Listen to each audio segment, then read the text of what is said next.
తండ్రి అయిన దేవుని ప్రేమ, ప్రభువును రక్షకుడైన యేసుక్రీస్తు వారి కృప, పరిశుద్ధాత్మ దేవుని సన్నిధి సహవాసము ఆదరణతో ఈ ప్రార్థన ప్రారంభించుకుందాము. రాత్రికాల ప్రార్థనలకు అందరికీ ఆహ్వానం. దేవుని వాక్యాన్ని భయభక్తులతో చదువుకుందాం. అది యాకోబు పత్రిక 5వ అధ్యాయము 14-15 చదువుకుందాం. మీలో ఎవడైనను రోగి అయి ఉన్నాడా, అతడు సంఘపు పెద్దలను పిలిపింపవలను. వారు ప్రభువు నామమున అతనికి నూనె రాచి అతని కొరకు ప్రార్థన చేయవలను. విశ్వాస సహితమైన ప్రార్థన ఆ రోగిని స్వస్థపరచును. ప్రభువు అతనిని లేపును. అతడు పాపం చేసిన వాడైతే పాప క్షమాపణ నందును. ఇక్కడ క్లియర్గా రాయబడింది ఏమంటే, రోగి అయి ఉన్నాడా, సంఘపు పెద్దలను. సంఘపు పెద్దలు ఎవరు? నిజంగా భయభక్తులు కలిగి, నిజంగా దేవుని సన్నిధిలో గోజాడి ఆయన చెప్పినట్లుగా పరిశుద్ధత కలిగి ఉన్నటువంటి సంఘ పెద్దలు. దేవునికి స్తోత్రాలు.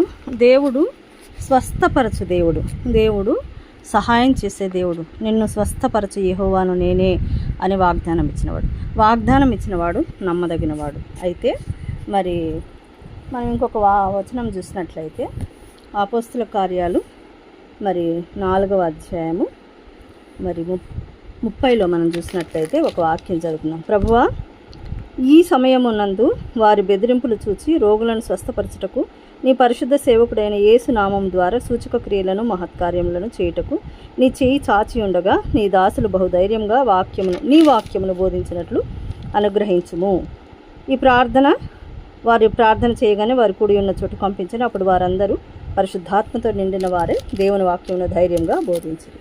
ప్రతి విషయానికి కూడా ప్రార్థన అవసరం అంటారు. ఇది ప్రార్థన వల్లనే సాధ్యం అంటారు. కాబట్టి మరి పాత నిబంధనలో ప్రార్థనకు జవాబుగా దేవుడు స్వస్థపరిస్తే, యేసుక్రీస్తు ప్రభువారు స్వస్థత కొత్త నిబంధనలో మరి ఆయన స్వస్థతలు విరివిగా చేశాడు. ఎందుకంటే రోగులను స్వస్థపరచడంలో దేవుడు ఆగిపోలేదు. దేవుడు తన పిల్లల అవసరతలు తీర్చడంలో విముఖత చూపడం లేదు. కానీ మనిషి యొక్క అవిశ్వాసమే అపజయానికి కారణం. స్వస్థతలు పొందకపోవడము మన అనుమానాస్పద బీజాలే. మూల బీజాలేంటి? అనుమానమే. ఆవగింజంత విశ్వాసం ఉంటే చాలా అంటాడు దేవుడు. ఆవగింజంత విశ్వాసం ఉందా? ఆవగింజంత సంపూర్ణమైంది. సంపూర్ణత అంటే పరిపూర్ణంగా విశ్వాసం ఉండాలి. ఆవగింజ చిన్నదే కానీ కంప్లీట్. మరి తన స్వస్థతమైనటువంటి నజరేతుల యేసుక్రీస్తు ప్రభువారు అద్భుత కార్యాలు చేయలేకపోయాడు. ఎందుకని? వారి యొక్క అవిశ్వాసమే. ఒక మనిషిగానే యేసును వారు గుర్తించారు, అనుమానించారు. ఇతడు వడ్లవాని కుమారుడు కాడా, ఇతని కార్యాలన్నీ ఎక్కడి నుండి వచ్చాయి అని మత్తయి సువార్త 13వ అధ్యాయంలో కొన్ని చోట్ల ఆయన గురించి వారు చెప్పడం మనం విన్నాం. వారి అనుమానాస్పద వైఖరి వలననే రోగులను స్వస్థపరచు ఆత్మకార్యాలను యేసుక్రీస్తు ప్రభువారు చేయలేకపోయారు. ఒక సందర్భంలో బాలునికి పట్టిన దయ్యంను శిష్యులు వెలగొట్టలేకపోయారు. ఎందుకని?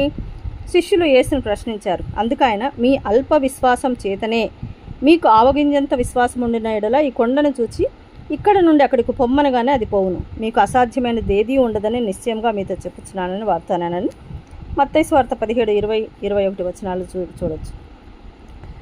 ఆవగింజంత విశ్వాసం ఉంటే చాలు, కొండను చూచి ఇక్కడి నుంచి పొమ్మంటే అది పోతుందంట. మీకు అసాధ్యమైనది ఏది ఉండదని ఇంత డైరెక్ట్గా చెప్పాడు యేసుక్రీస్తు. మీకు అసాధ్యమైనది ఏది లేదని. ఎందుకు సాధ్యం చేయలేకపోతున్నారంటే, స్వస్థతలు పొందకపోవడానికి కారణం అవిశ్వాసమే తప్ప దేవునిది కాదు, మనదే. మరో ప్రశ్న ఏమంటే, స్వస్థతావరం కలిగిన వారు ఈనాటి సంఘంలో ఎందుకు కనిపించడం లేదంటే, ఈ వరంతో తమను తాము ధనవంతులను చేసుకోవడానికి చాలామంది ప్రయత్నిస్తుండడం ఒక కారణం. తమ స్వస్థతా కూటముల ద్వారా కొంతమంది సంపన్నులు అవుతున్నారు.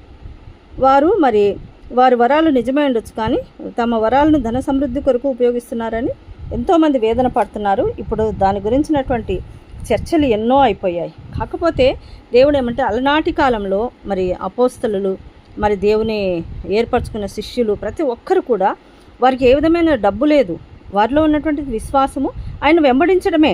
తమకు డబ్బులుందా, మరి తమకు మరి వస్త్రాలు ఉన్నాయా, ఏ విధంగా వెళ్ళాలి, ఇవన్నీ ఏం ఆలోచించలేదు.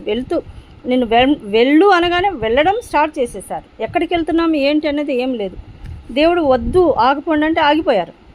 మీరు బయలుదేరండి అంటే బయలుదేరాలి. కాబట్టి పరిశుద్ధాత్మ దేవుని ఆనుకున్నారు వాళ్ళు యేసుక్రీస్తు ప్రభు వారి నామమున. మరి తండ్రి దేవునికి స్తోత్రాలు. స్వస్థతావరంలో కలిగిన వారికి అది చాలా ప్రమాదకరమైన అంశం. ఎందుకంటే ఈ వరాన్ని అవకాశంగా తీసుకుని శారీరక రీతిగా అభివృద్ధి పొందవచ్చును. అయితే ఈ స్వస్థతావరం స్వయం సమృద్ధి కొరకు ఇవ్వబడలేదు, సంఘ అభివృద్ధి కొరకు ఇవ్వబడింది. సంఘము వెలుపలనున్నవారు యేసుక్రీస్తును తెలుసుకోవాలి. ఎందుకంటే ప్రతి ఒక్కరిని స్వస్థపరిచాడు దేవుడు. తను నమ్మినారా నమ్మలేదా కన్నీళ్లతోని తాము తగ్గించుకుని ఆయన పాదాల దగ్గరికి ఒక కుష్ఠరోగి వచ్చి నీ చిత్తమైతే నన్ను శుద్ధినిగా చేయమంటాడు. నాకు ఇష్టమే అంటాడు, వెంటనే అంటాడు నాకు ఇష్టమే, నువ్వు శుద్ధుడవు కమ్మని. ఎక్కడ ఆయన చెయ్యనని అన్నాడు. కొంతమంది అన్ని తెలుసుననేసి తమ డాంబికాలు చూపించుకున్నటువంటి వాళ్ళకు సున్నం కొట్టిన గోడ అన్నాడు. కాబట్టి అటువంటి వాళ్ళంటే ఇష్టం లేదు. తమను తాము హెచ్చించుకునేటువంటి వారంటే దేవునికి ఇష్టం లేదు. తాము తగ్గించుకున్న వారు హెచ్చింపబడుదురు అన్నారు. మరి ఏ స్థితిలో ఉన్నారు?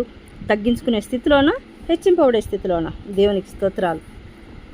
అయితే కొన్నిసార్లు ఎందుకు స్వస్థత పొందడం లేదు? ఇదొక ప్రశ్న. ప్రతి ఒక్కరూ ఎందుకు స్వస్థత పొందడం లేదంటే కొందరు స్వస్థత పొందడం లేదు. మరి నాకైతే తెలియదు, కానీ దైవికమైన స్వస్థతలో అనేక సంగతులు అర్థం కావాలి. స్వస్థత వరం కలిగినటువంటి పౌలు గారు ఒక రోగి గలతీయులకు తన రోగము గురించి తెలియజేశాడు. మొదటిసారి శరీర దౌర్బల్యం కలిగినను నేను స్వార్థ మీకు ప్రకటించుతానని మీరు ఎరుగుదును. శక్యమైతే మీ కన్నులు ఊడజి నాకు ఇచ్చి వేసి ఉందరని మీ పక్షంన సాక్ష్యం పలుకుతున్నాను అంటాడు. గలతీ 4:13 13-15 వరకు చూసినట్లయితే.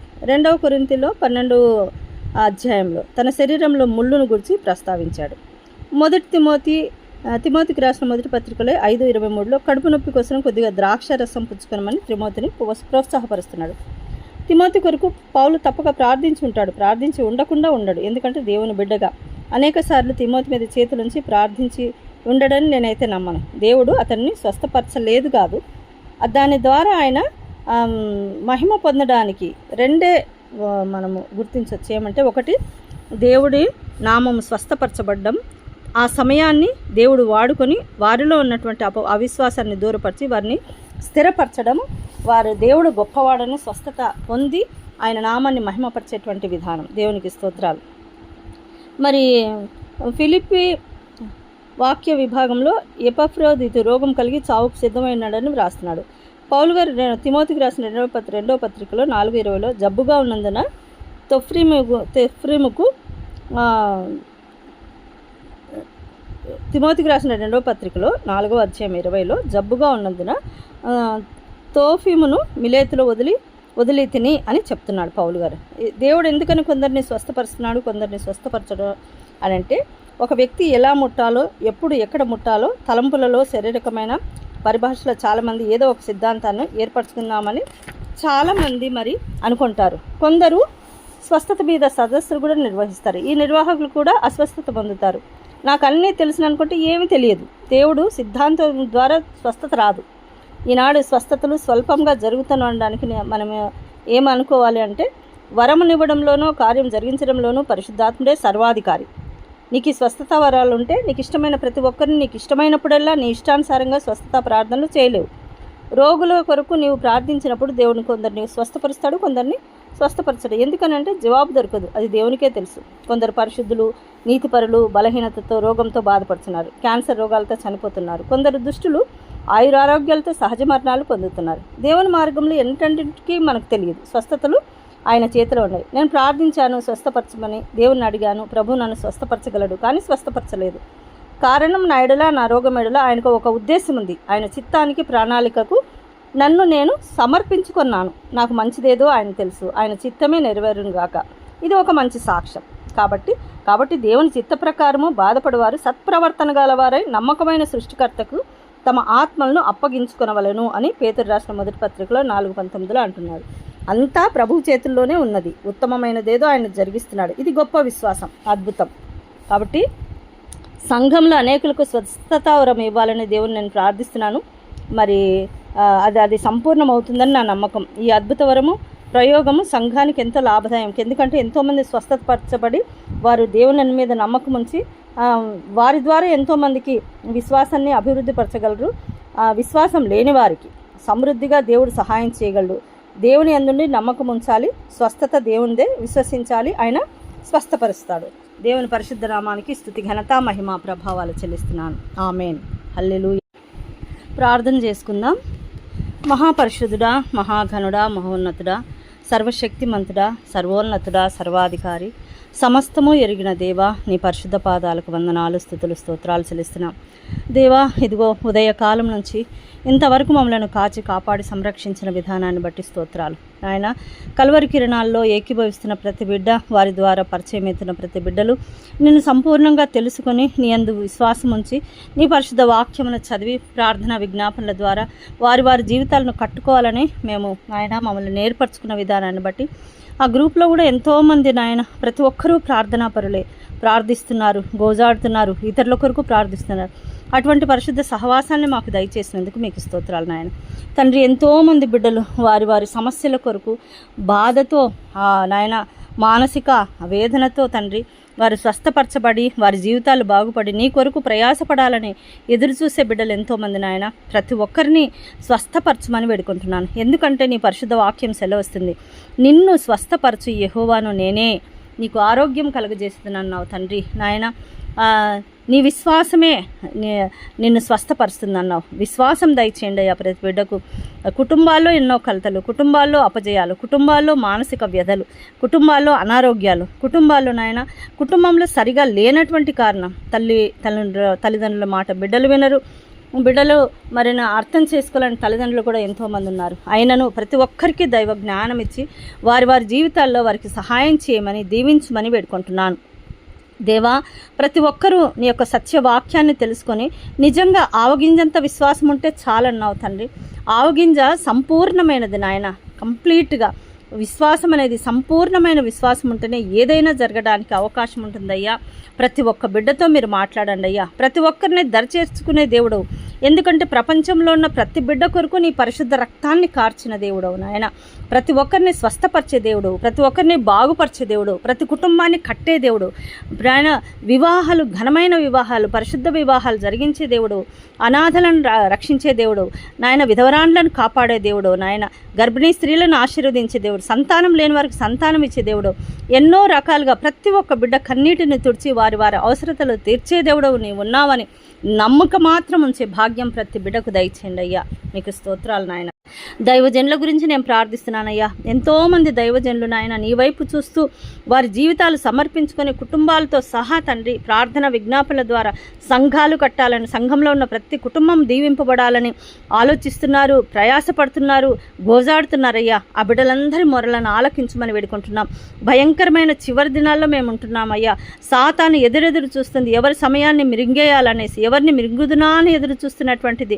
దానికి అవకాశం ఇవ్వకుండా ప్రతి బిడ్డ మోకరించి కన్నీళ్లతో మారు మనసు పొందిన ఆయన పశ్చాత్తాప గుణంతో విరిగి నలిగిన హృదయంతో ప్రతి బిడ్డ నీ దరి చేరి ప్రార్థనా విజ్ఞాపనల ద్వారా వారు, వారి కుటుంబ సభ్యులు, వారి బిడ్డలు, వారి సంఘాలు, వారి సమస్తాన్ని దీవించమని, అటువంటి ప్రార్థనా విజ్ఞాపనలు జరగటానికి అవకాశం దయచేయమని వేడుకుంటున్నాను. మీకు స్తోత్రాలయ్యా. దైవజనులను వారి కుటుంబాలను దీవించండి, వారి అవసరతలు తీర్చండి అయ్యా, వారి అక్కర్లు తీర్చండి నాయన. ఆ బిడ్డలకు మంచి ఆరోగ్యం, ఆయుష్ కాపుదలు దయచండి. సేవ చేసి నాయన తండ్రి వృద్ధాప్యంలో ఉండి రెస్ట్ తీసుకుంటున్న ప్రతి బిడ్డలను మీరు దర్శించండి నాయన. ముదిమి వచ్చే వరకు ఎత్తుకొని వాడని నేనే అన్నావు తండ్రి. ప్రతి ఒక్క బిడ్డను దర్శించండి. వారు ఊరుకునేవారు కాదయ్యా. పడకలో ఉన్నా కూడా ప్రార్థనా విజ్ఞాపనలు ఎంతోమంది కొరకు చేస్తుంటారు నాయన. ఆ బిడ్డలందరినీ దీవించి దర్శించండి అయ్యా. మీకు స్తోత్రాలు నాయన. పసిబిడ్డలను దీవించండి, యవనస్తులను దీవించండి నాయన తండ్రి. నూతనంగా వివాహమైనటువంటి యవనస్తులను దీవించండి నాయన తండ్రి. నడి వయసులో ఉన్నటువంటి భార్యాభర్తలను దర్శించండి. ముదిమిలో ఉన్నటువంటి ప్రతి భార్యాభర్తలను దర్శించండి అయ్యా. ప్రతి ఒక్క బిడ్డతో మీరు మాట్లాడండి నాయన. ప్రతి కుటుంబం చుట్టూ మీ యొక్క అగ్ని కంచెను ప్రాకారంగా వేయండి నాయన. ఎంతమంది బిడ్డలు ప్రార్థనా విజ్ఞాపనల కొరకు ఎదురు చూస్తున్నారో, ప్రార్థిస్తున్నారో, ప్రార్థనల కొరకు అడుగుతున్నారో, అడిగిన ప్రతి బిడ్డ యొక్క మొరను ఆలకించి వారందరికీ స్వస్థత, ఆరోగ్యం, ఆయుష్ కాపుదల దయచేయమని వేడుకుంటున్నాను. పరిశుద్ధుడా నీకు స్తోత్రాలు. నువ్వు బాగుపరిచే దేవుడు, దేవాది దేవానికి స్తోత్రాలు. తండ్రి అని పిలిస్తే చాలు నాయన. అబ్బా తండ్రి అని పిలిచే భాగ్యం మీరు మాకు దయచేశారు నాయన. మీకు స్తోత్రాలు నాయన తండ్రి. ఎవరి బిడ్డలైతే కన్నీటితో ప్రార్థిస్తున్నారో, నీ పాదాలు పట్టుకున్నారో, నీ వైపు చూస్తున్నారో, తల ఎత్తి మీ వైపు చూడలేకపోతున్నారో, పాప క్షమాపణ కోరుతున్నారో ప్రతి బిడ్డకు రక్షణ దయచండి, మారు మనసు దయచండి. మా కుటుంబాల్లో ఇంకా చాలామంది రక్షింపబడలేదయ్యా, మారు మనసును పొందలేదు నాయన. ఆ కుటుంబాలందరినీ దర్శించండి అయ్యా, మారు మనసు దయచేయండి నాయన తండ్రి. పసిబిడ్డలు చనిపోతున్నారయ్యా, యవన ప్రాయంలో ఉన్నవారు చనిపోతున్నారయ్యా నాయన. మీకు స్తోత్రాలు. 10th క్లాస్ రిజల్ట్స్ వచ్చింది కానీ రిజల్ట్స్ చూడలేక చనిపోయిన స్టూడెంట్స్ ఉన్నారు.